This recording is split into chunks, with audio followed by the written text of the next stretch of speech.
Stress relief can be easy because you can create a new mental pathway in your mind that can do it for you. Hello, I'm Judith Davis. It's actually possible to create a new mental pathway in your mind, a new pathway that I've discovered that has the power to relieve your stress and gradually end all of your emotional discomforts. Any feelings of anxiety, depression, irritation, guilt, or shame that you might be burdened with will gradually disappear, and you'll enjoy feelings of happiness and contentment. This new mental pathway will help you solve problems more effectively. I call it the inner guide. In this video, I'll help you create your own inner guide.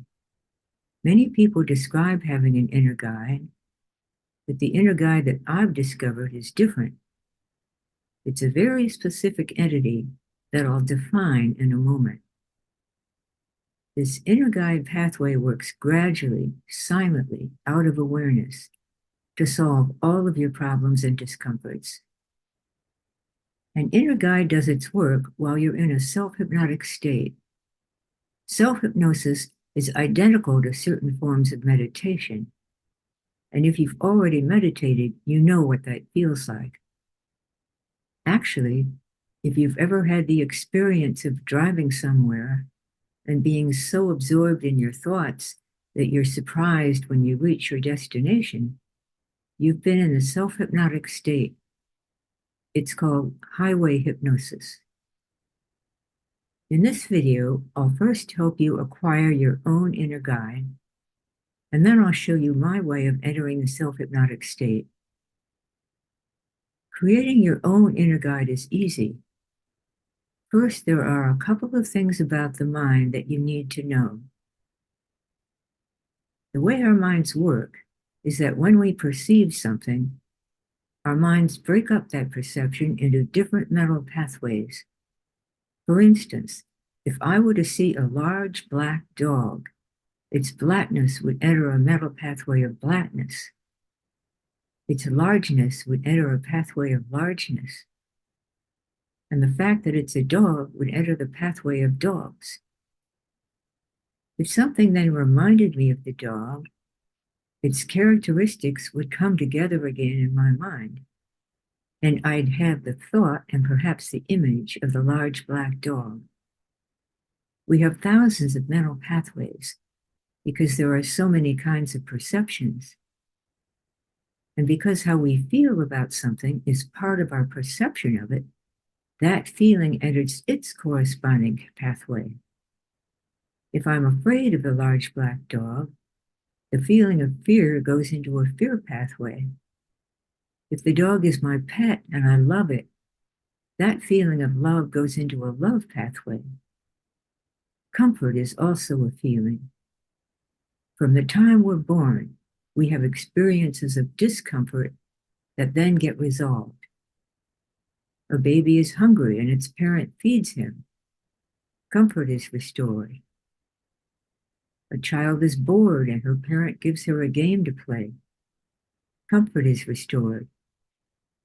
In this way, a pathway of comfort develops just as all the other pathways do. An inner guide is composed of three mental pathways: the pathway of comfort that I've just described, a wish to help you, and a sense of its own identity. It's like an inner friend. If you wish you had such an entity, your wish will cause the three pathways to come together and bring it into existence in your mind. If we wish for things outside of our minds, such as losing weight or acing an exam, obviously these don't happen just because we wish for them. But if you wish for something within the mind, like the inner guide, it comes into existence. When you wish for an inner guide, it's important to wish for it exactly as I've defined it. Don't add other characteristics that you may have thought of. It isn't something spiritual. It isn't a pathway to a divine being. It isn't something outside your own mind. It's just the confluence of three mental pathways that exist within your mind. An inner guide, as I've defined it, that is the pathway of comfort, the wish to help you, and a sense of its own identity, has certain capabilities that the part of your mind that is aware doesn't have. Because an inner guide is composed only of comfort, it has no discomforts, and therefore no mental static getting in the way of its perceptions. It can look into your past and learn how your discomforts and problems originated. Most of your present problems began in childhood. Once your inner guide has accessed the origins of your discomforts, it searches for and finds new solutions for these problems. The inner guide performs these operations with lightning speed, as with many of the other processes in our minds. Once your inner guide has found solutions to your problems and discomforts, it then works to bring them into your awareness. This process goes more slowly, and it may be some time before you're aware of solutions and changes.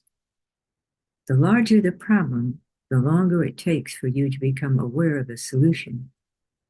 But meanwhile, every time you do self-hypnosis, you'll experience a period of peacefulness and calm. The solution may be in the form of a different feeling, which you may recognize only in retrospect. That didn't make me anxious today. It always did before. Or the solution may involve doing something differently. Sometimes people around you notice changes in you before you notice them yourself. An inner guide has other capabilities too, but I'll describe those in a different video. For now, let's go ahead and create your inner guide. Now, to review the inner guide's definition, it's composed of 3 and only 3 different mental pathways.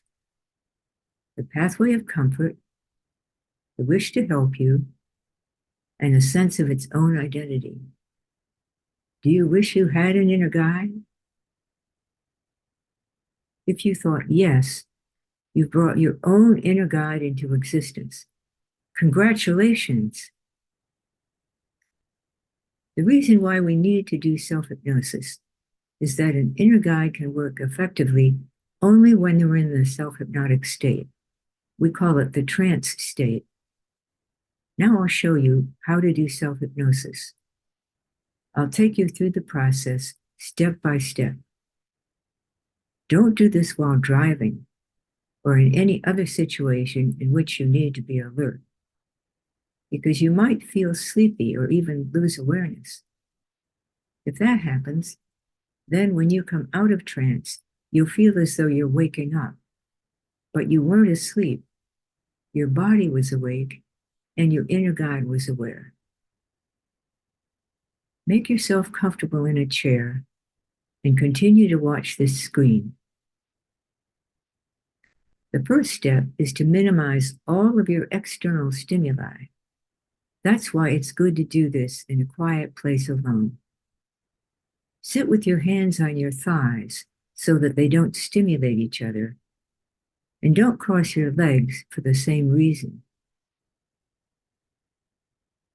The second step is to minimize all the internal stimuli of your usual thoughts and feelings.